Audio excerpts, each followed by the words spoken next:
actual starting place of the expedition in Africa is the little village of Akeza, in equatorial heat on the mudflats of the Niger River, and we are already over 10,000 miles away from home.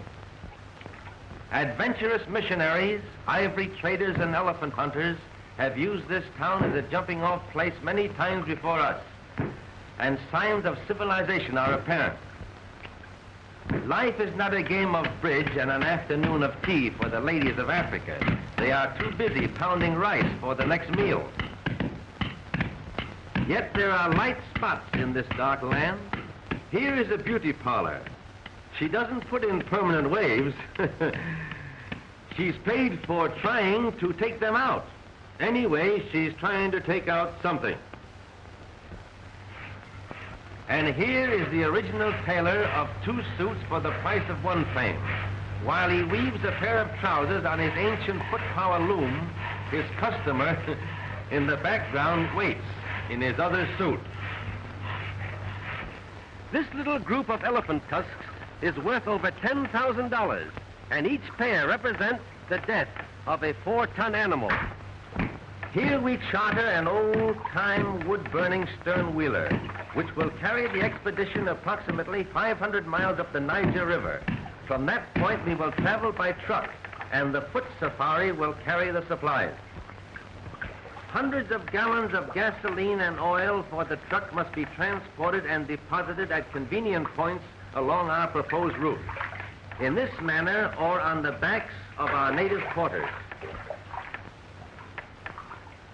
We engage most of the town's population at 25 cents a day to chop wood for the boat and gather drift logs from along the riverbanks in their primitive canoes, which are hollowed out of a single tree.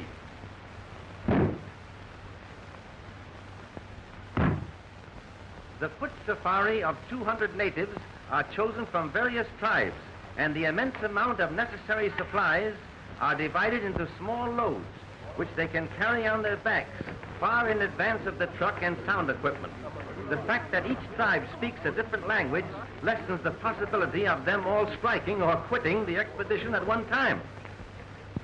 How would you like to carry 60 pounds on your head 20 miles a day in torturous heat?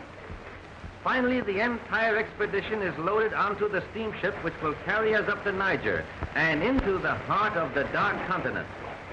Then we will begin our great trek across equatorial Africa, where man is the prey of animals and animals the prey of man.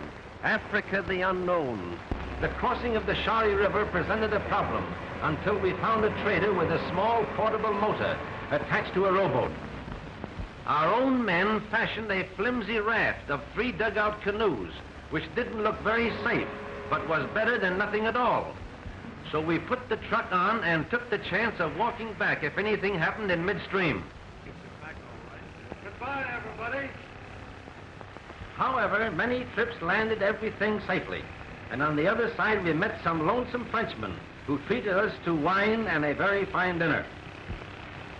They were surprised to find that we had come all the way from the west coast by motor. At last we arrive on the edge of the great Ituri forest, in which elephants, the largest of all animals, and pygmies, the smallest of men, are found.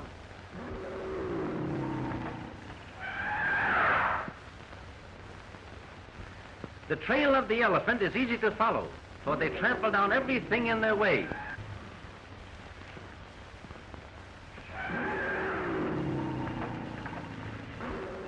Larger in size, but comparable in bulk to the rhino, elephants differ greatly in brains. They are the wise, are the most stupid.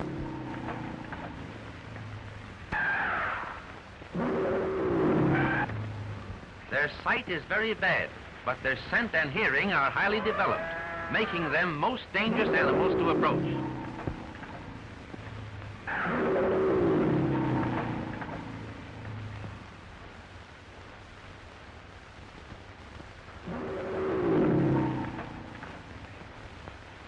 A family like this are very loyal comrades.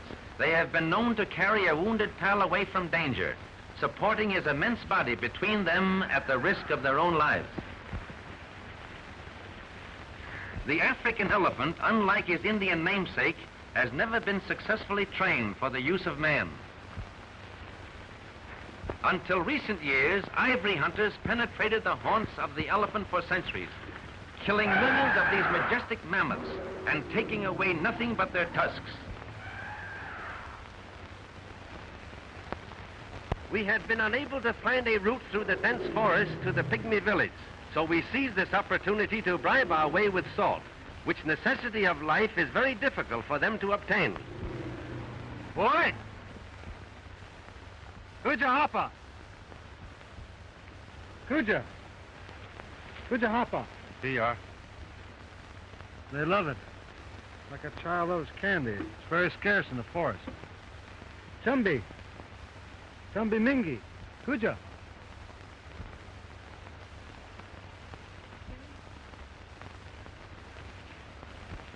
Chumbi guinea? Ifa manera? Yo! Dito!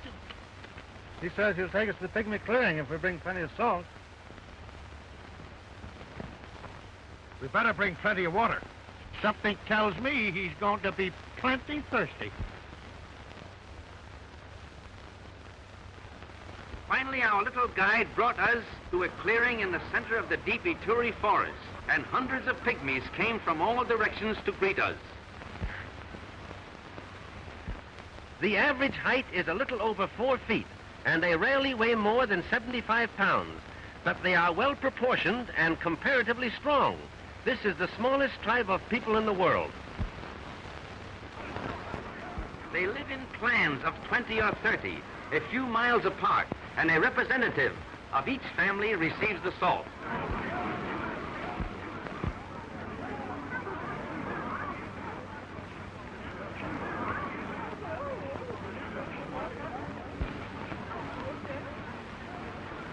The clan leaders are in turn ruled by a great king who occupies his throne through blood succession, just like the crowned heads of Europe.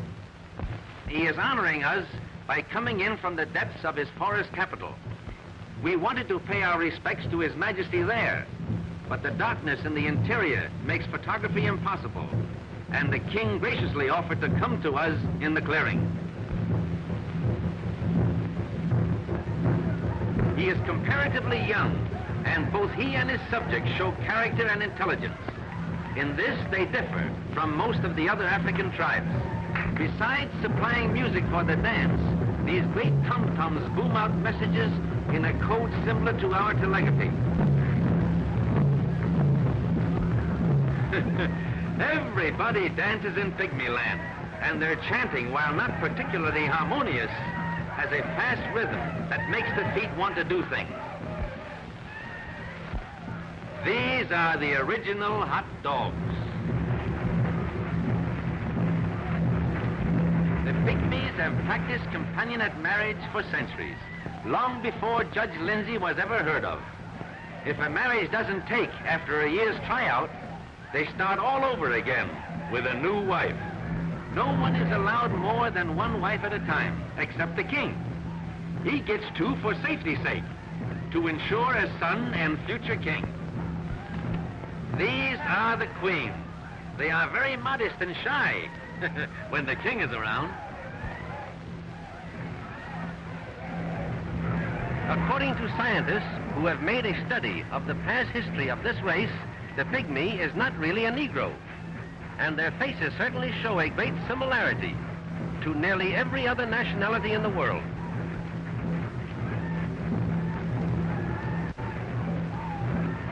Less than 2,000 of this particular tribe are known to exist, and until our visit, no one ever knew the proper tribal name, which is Ifi, I-F-I, Ifi. Here is an unusual fact. This peculiar style of wrestling is exactly the same as a very popular sport in Japan called rice wrestling, and here we find it in the center of Africa, 10,000 miles away. The idea of the thing is, the first one who is thrown off his feet is the loser. They make everything that they use, and the jungle furnishes them with food. Here they are constructing arrows.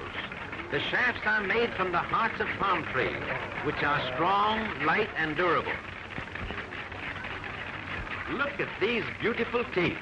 A dentist in Africa would have a great chance to starve to death. They mine and smelt their own iron, which they mold into arrowheads. The big savage in the center is the official poison mixer for the whole tribe. He actually stands only 5 feet 10 inches, but the difference in height is so noticeable that he looks like a giant beside them. This man belongs to another tribe and is maintained by the pygmies for one purpose. He mixes the poison. Then they dip their arrows into it and put the blame on him for whatever they kill. Their own conscience is clear because the force of the arrow will not cause death, but the poison does. That's their way of escaping responsibility. Darn clever, these pygmies. The large mound with the little house on it in the background is a great anthill. This is where we lived while here. They shoot very accurately, but depend more on the poison than the force. By their fat tummies.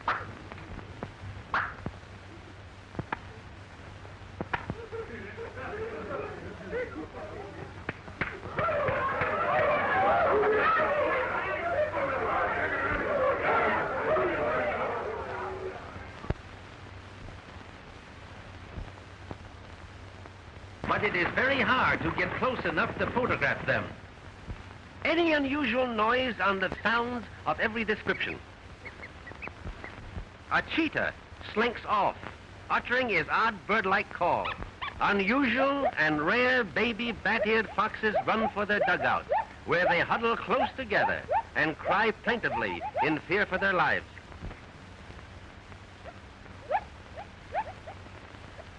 Even a herd of ostriches glide by. The huge pads on their feet muffle the sound, and they make great speed in their springy, strutting manner. It's like Mother Nature holds a grudge against the zebra. Its glaring stripes make it an outstanding target for beasts of prey in search of food. Almost powerless when attacked by a lion, but oh boy, they kick and bite viciously when bothered by other animals. Zebras in zoos over here rarely make any kind of a sound, but this shrill bark is common both day and night in Africa. The stripe patterns are like human fingerprints. No two are found alike.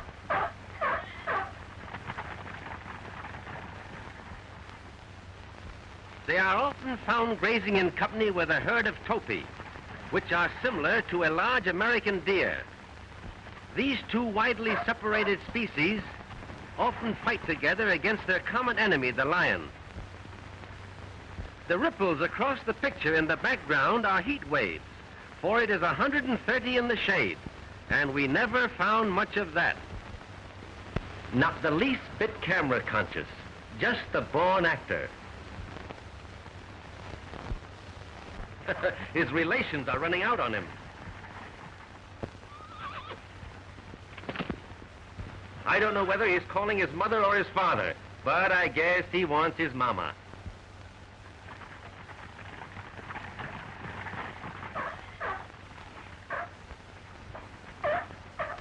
Though lions kill hundreds of thousands for food each year, the zebra still survives and increases in number, and their pounding hoofs in mad stampede can be heard on all the velds of Africa.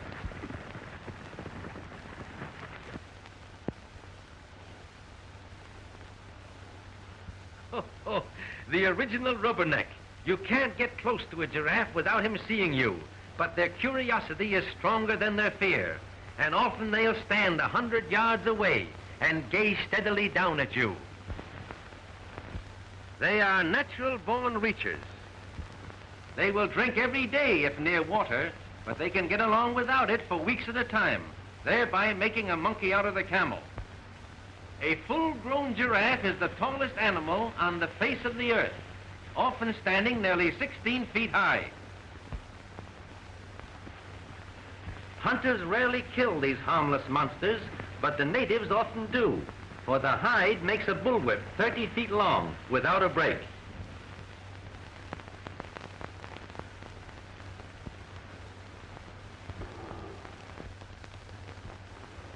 lion.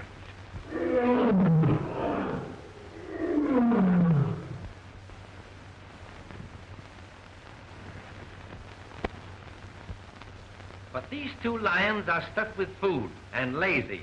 They're just looking for a shady place to snooze. But Mr. Giraffe doesn't trust them. He just remembers a very important business engagement elsewhere. For such awkward bodies, they can make great speed, sometimes traveling as fast as 40 miles an hour. Our microphone registers only the hoofbeats. For giraffes, having no vocal cords, cannot utter a sound. They're just naturally dumb. But not quite as dumb as the yokel who first saw one in a circus and said, "There ain't no such animal."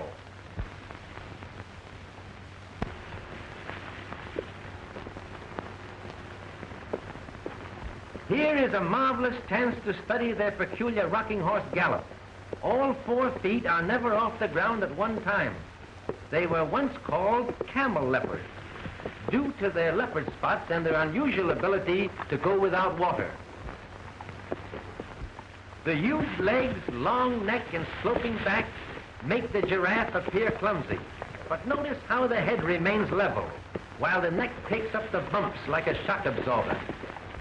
They could run clear across the picture with a glass of water between their horns and not spill a drop.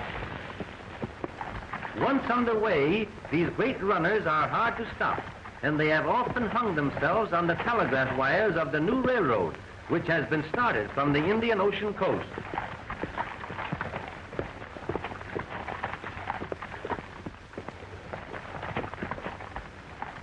The little youngsters keep up with the old folks, even leading at times.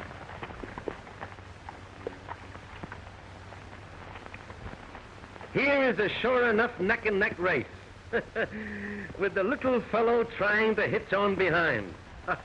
If he only had sense, he'd grab that tail. Flamingos by the million. Each bird stands nearly 4 feet high and weighs about 30 pounds, but the flesh is odorous and unfit to eat. It looks like the parade of the wooden soldiers.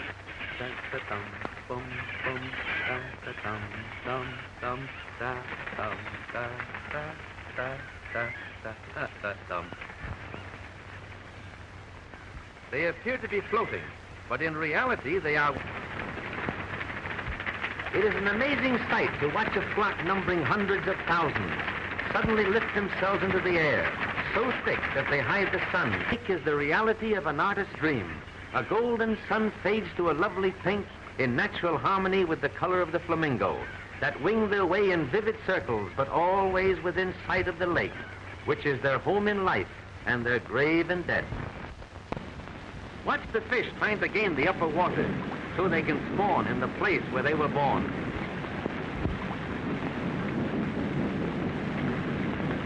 Oh, how would you like to have that baby on your hook?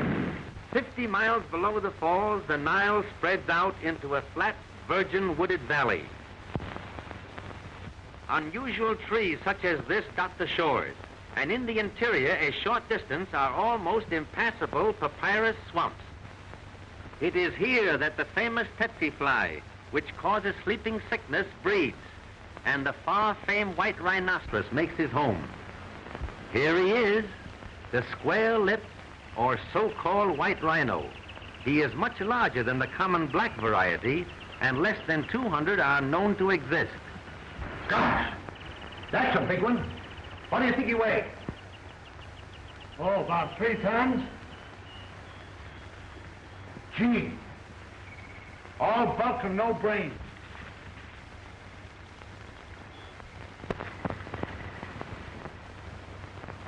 Charming fellow. He'd like to make friends with you, in his own way.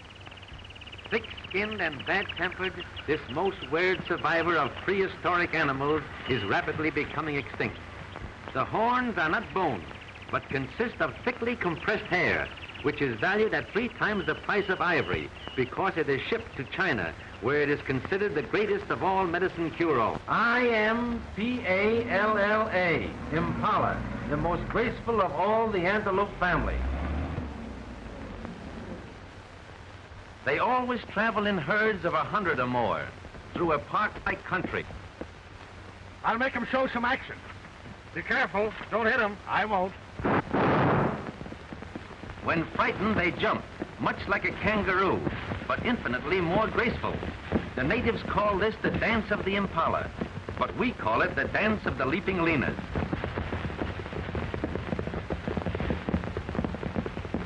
Look at that baby jump.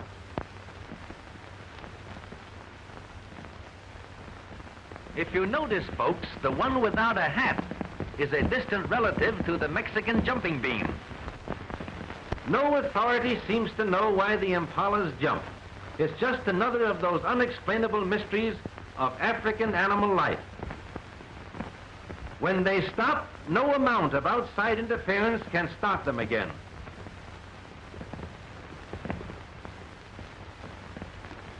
Sometimes they jump backwards to keep the dust out of their eyes.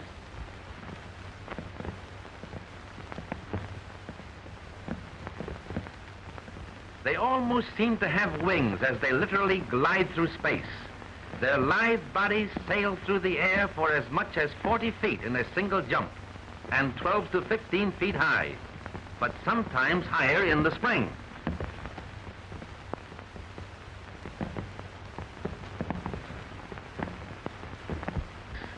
They jump higher on their mother's side than they do on their father's side. Here's a great job for a cowboy, breaking in one of these things. It's probably something they ate last night. There goes 3 of them up together. Lions eat very few impalas because the impalas keep him on the jump, and the lion goes crazy trying to catch up.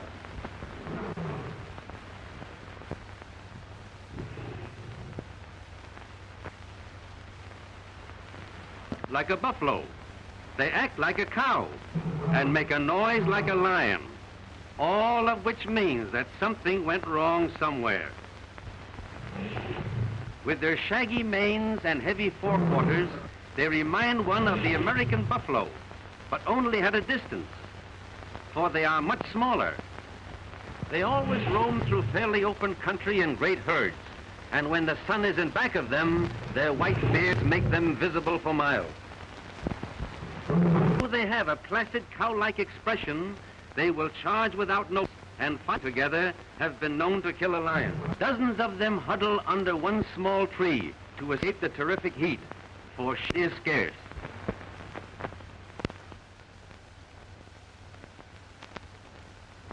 Though there are many hardships connected with an expedition of this kind, the charm of Africa lies in the ever-changing things of interest. You never know what to expect just around the corner. Paul! What is it? Look at those big grasshoppers. Grasshoppers nothing. Those are Abyssinian locusts. The whole belt will soon be black with them. We'll have to cover everything up. Come on. Go and get that camera, quick. Charlie, you'll have to cover that truck with the cameras and tie it down tight. All right. Yango! Come on, Yango. Hurry up.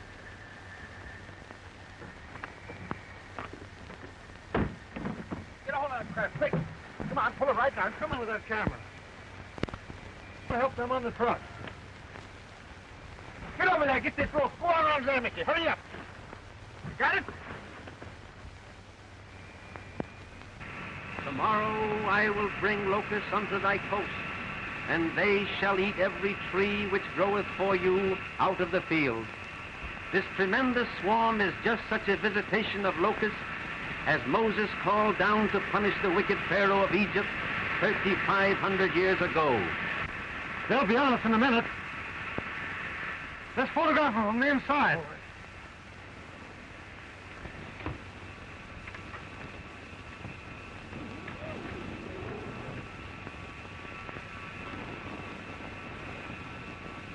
The windows of the tent were especially constructed of flexible isinglass, through which photography is possible. Swarms such as this have been known to be 50 miles in width and 100 miles long, and often they'll fly several hundred miles in a day. They strike terror into the hearts of man and beast, and natives in a stricken territory watch with feverish anxiety as the creatures fly overhead, praying that they will continue their flight without alighting to devour their crops and ruin their food supply. They hit the tent like hailstones.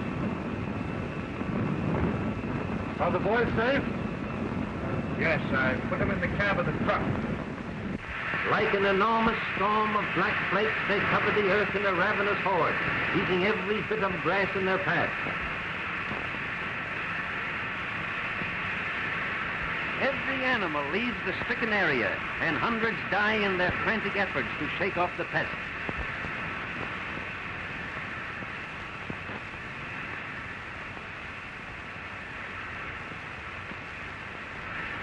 Clouds of countless billions literally hide the sun, and every modern resource of science has failed to combat them, for no one knows from whence they came or where they go.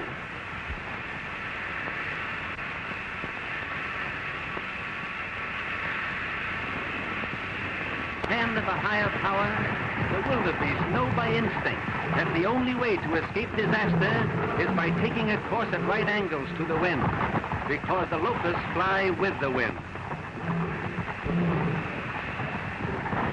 It is estimated that there are about 60,000 locusts to the square yard, and a swarm such as this covers millions and millions of square yards. Unlike the Bible plague of old, the present plague is no respecter of race, creed, or country.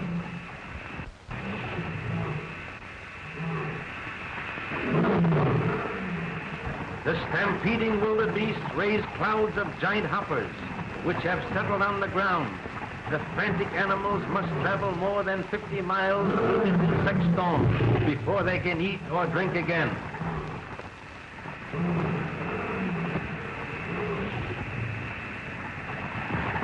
In the evening, they continue to come down from the sky in millions, settling on every bit of green vegetation in the countryside.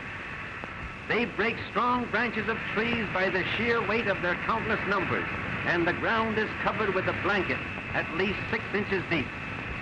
All through the night, they eat every blade of grass, every leaf of the trees, and in the morning, this beautiful country is transformed into a bleak and barren desert. To our knowledge, we are the first in the history of motion pictures to record and photograph this phenomenon of nature. And Moses said, "For they covered the face of the whole earth, so that the land was darkened, and they did eat of every herb of the land, and all the fruit of the trees. And there remained not any green thing, either tree or herb of the field, through all the land." With their crops and food supply ruined overnight, whole tribes of natives have been caught in a scourge like this, to die of starvation before they can get out of the devastated area. It was our good fortune that the truck contained sufficient food to carry us out of this ravaged country to our next supply station. After many days of travel in equatorial heat, we climbed to the summit of the Banaugi Mountains. Below is the Tanganyika Valley of Lions, and here among the tribe of Maasais, the most profound tragedy of the entire trip took place. And here in the shelter of a great rock, the Maasais build their manyatta, or thorn-enclosed village, which houses the old men, women, and children of this famous cattle-raising tribe. This manyatta is completely surrounded by an 8-foot wall of thorn bushes, with the cow-dung huts of the natives just inside the thorny circle. This peculiar construction is a protection against night-prowling lions. In the evening, the entrance gate is also plugged with the thorn bushes, and the cattle are herded into the center, where they are comparatively safe through the night of marauding lions in search of food. The whole assembly is only a temporary city, for when the grass is gone from the nearby fields, the entire tribe moves to a new location. A Maasai prizes his cattle rather more than his wives, and he has about the same number head of each. Both are traded in regularly, and the prices vary according to the supply and demand. The old chief told us the average price per maiden is 1 steer, 2 cows, and a keg of honey beer. Of course, second-hand wives are quoted at cut-rate prices. He said he was a good trader and trotted out his collection of female curios to prove it. It is the duty of the Maasai women to take good care of the calves as well as the children, and the chief apologized for those of his wives who were out helping the cows. The rest of them wouldn't come out. Some of the others were nursing calves, for this duty is just as important as the care of the children. Copper and iron wire form the principal adornments of the Maasai women, and their social standing is graded by the amount possessed.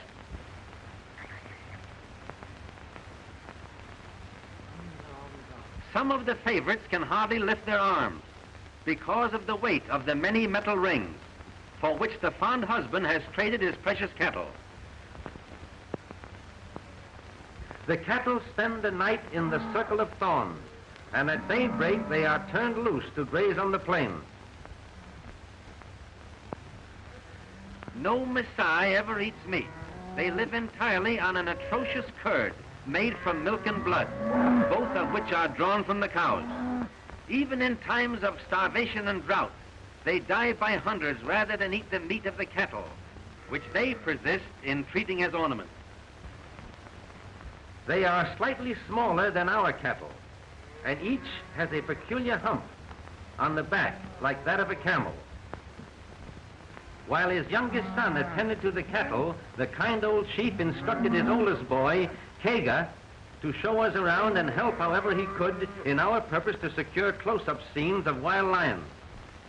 Though thousands of lions are known to be in this grassy valley, they have learned to stay away from the cattle because a human being is always with them.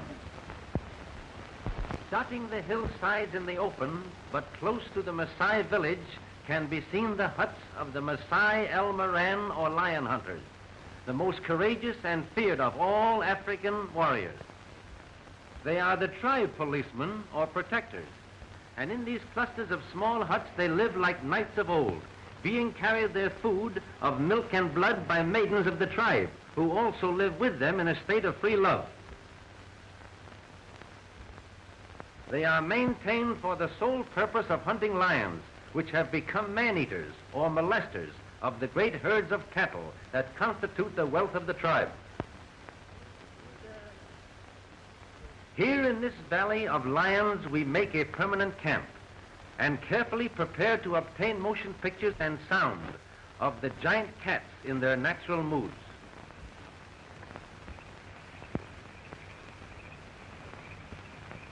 You know, this reminds me of a duck blind back home. That's practically what it is, except that we're hiding a camera instead of a gun. Kega, our Maasai boy, had chosen the location of our boma, or thorn bush protection, near a stone salt lick where a group of lions were in the habit of coming. On his ant-hill throne he scans his realm, always in search of an unwary wildebeest, zebra or warthog, which will afford a target for his hunting skill or satisfy his enormous appetite. They prefer zebra meat to any, and kills like this are to be seen nearly every day. Next to the zebra, harmless gazelles make easy prey for even the smallest of the killers. A hungry lion will stalk and kill any animal it sees, and there are few, with the exception of the rhino and elephant, which are comparatively safe.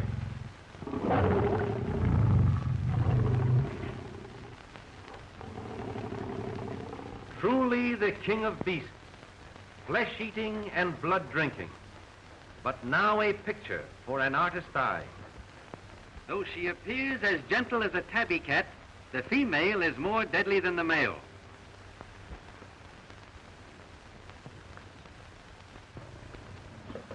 Look, she sees us. Quiet. Look out. Here is a remarkable photograph. Two lions have made a wildebeest kill. And the herd can be seen in the background, even before they had a chance to get away.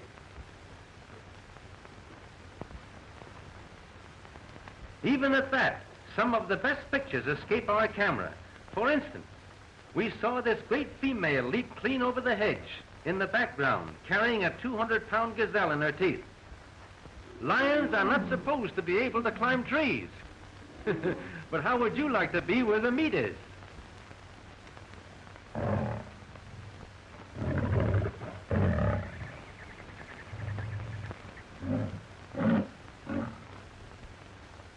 The heat at all times is almost unbearable to both man and beast. In the middle of the day, when the sun is white hot, they huddle under scraggly trees for what little shade there is.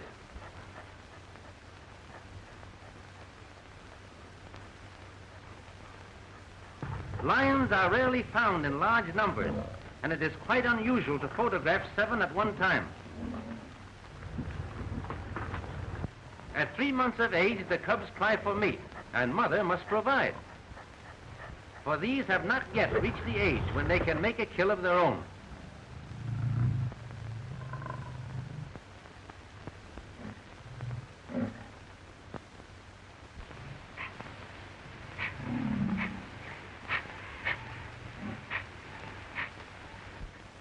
While we were in the boma, the lions inspected our truck, even attempting a small attack on this unusual stranger.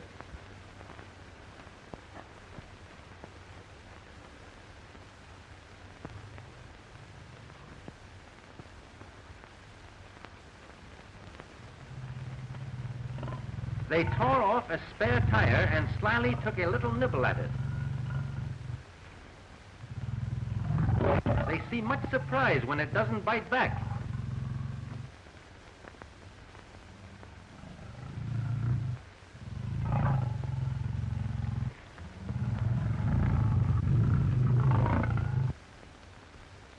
There is a widespread belief that lions live in the jungle, though the truth is just the opposite.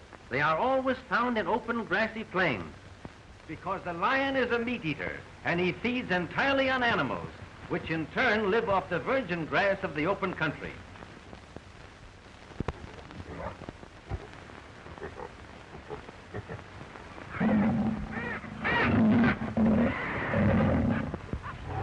She carries this 200 pounds of dead weight like a house cat would a mouse. But lions never tease a victim.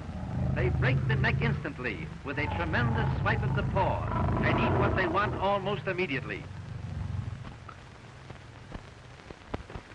Others have caught the scent of the kill and come in uninvited to attend the banquet.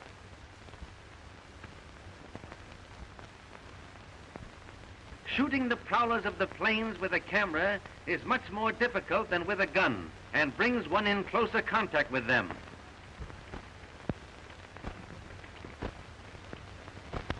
There are no place cards at this feast, but despite their noticeable lack of manners, it is a remarkable fact that they seldom quarrel over a kill, but share it amicably. So great is a lion's appetite that he must make a kill every 2 days in order to exist. The thousands of lions in this section kill hundreds of thousands of animals each year for food alone. In their natural state, active lions are seldom found with great shaggy manes like those in a zoo, because the long hair is caught on bushes and torn by the thorn trees.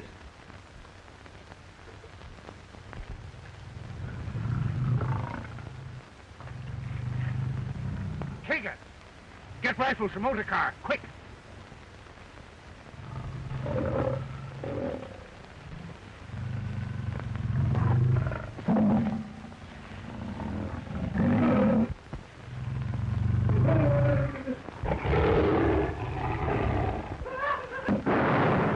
Look out, Charlie!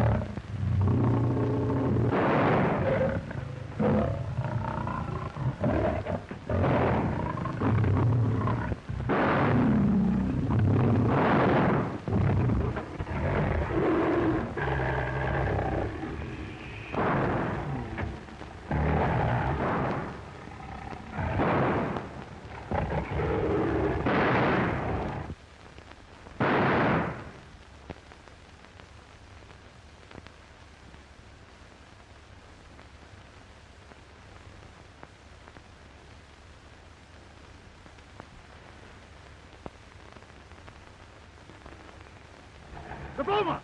Quick!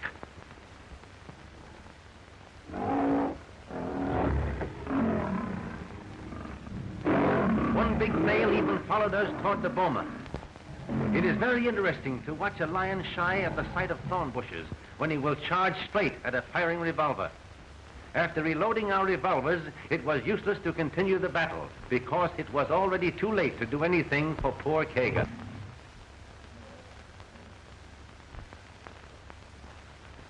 Handicapped as we were, with the rifles in the truck, we were forced to wait the rest of the afternoon for the lions to leave.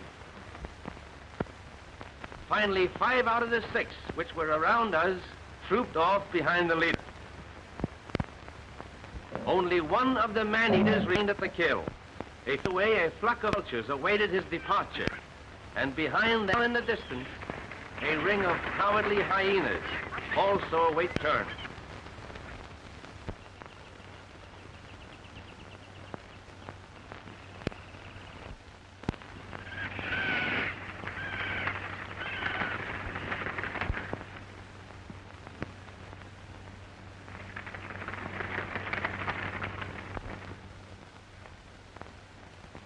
It's going to be tough to tell the poor old chief about Kaga.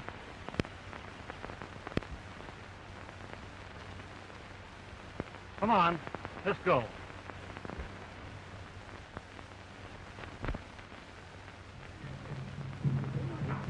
The code of savage, a for a life. The council of the elders are meeting to decide which of the younger warriors shall be sent out after the lion. They have long been accustomed to kill with the spear, lions which are man-eaters or Malay cattle.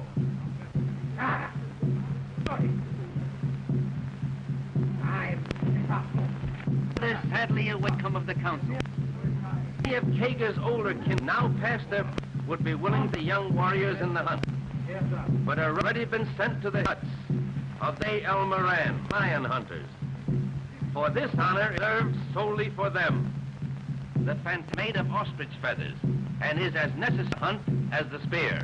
The Maasai El Moran love a battle, but not all of them are allowed to go on the hunt. Great honor, and the chief only take along those chosen by the council.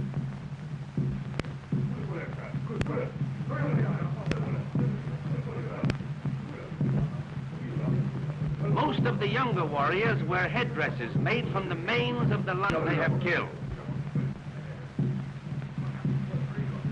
All their lives they have lived foods, blood, milk, and water, and they are as fit as lions they hunt, cruel and fearless.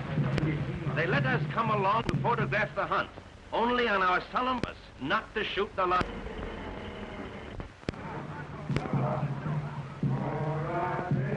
The faces, legs, and chest painted red, yellow, and white, with a substance made from the ashes of previously lions. Naked or half naked, with girdles of leopard skin, buffalo hide shield colored with bold patterns, carrying a long bladed spear. For now, master of the West, the terror that stalks by night, this grim lord of slaughter, his doom at the hands of the only foe with him. This is the challenge.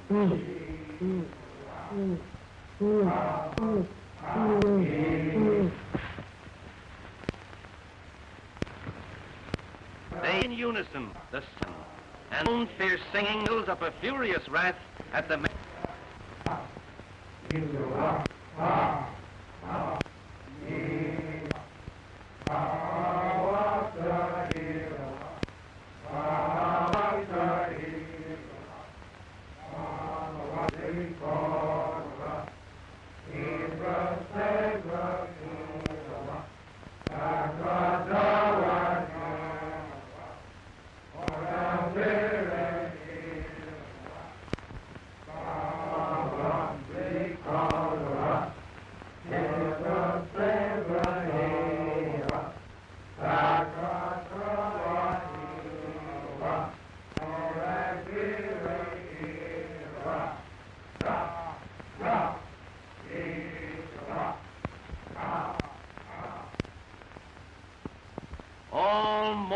the tireless Maasai warriors have advanced across the rolling, grassy plains in long lines.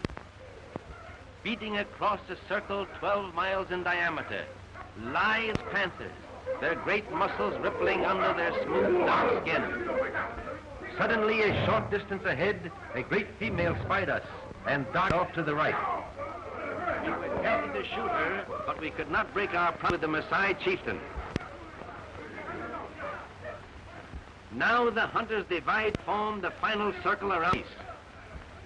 The razor-sharp spearheads glint like silver in the sun rays, and their savage yells become shrill in anticipation of victory. The lioness takes temporary refuge in the weeds, and now we see that there are two of them, but it is too late to inform the Maasai. In small groups, the spearmen come closer and gradually form the ring of death. One by one, they take their ring, and each, when he is near enough, crouches behind his shield. Spear in hand, his eager face gleaming over the rim. Shields held steady to body, and quivering spears poised for instant action, the men in front brace themselves for the shock of the rushing charge. The lioness watches them closely, unafraid, and seemingly withholding her charge until they are ready. At last, the tense ring is complete. It is a wild sight, the ring of spearmen intent, silent, bent on blood, and in center, a great man-killing beast. This ring, once formed, must not be broken, for the man who steps back in face of a charge is forever branded a coward. Finally, with a tremendous roar, she charges. The crowded moment begins. The leader plunges his beast. Strikes him. He's down. His shield protects him. He's up again. Not a man's back. Dozen spears drive clear of the ferocious beast. Look out! There's another! It's the male, fighting to protect his own.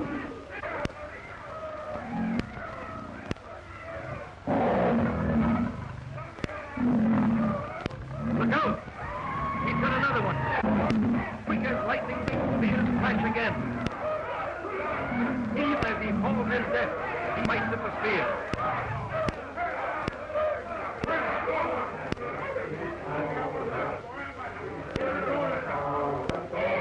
The first half-dozen spears have done the work, and Kaga is avenged.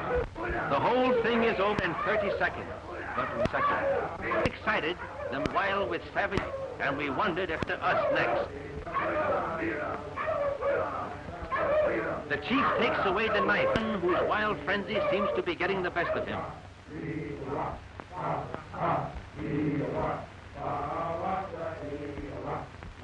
Strange to say, the victors appear unhappy over their victory, for the lion is symbol to them of everything great, and they worship his power with deep respect. Finally, the end of this day of thrills is the Maasai tribute to their fallen foe. Reverently, they move the carcass of the lion on another spot than that on which it died.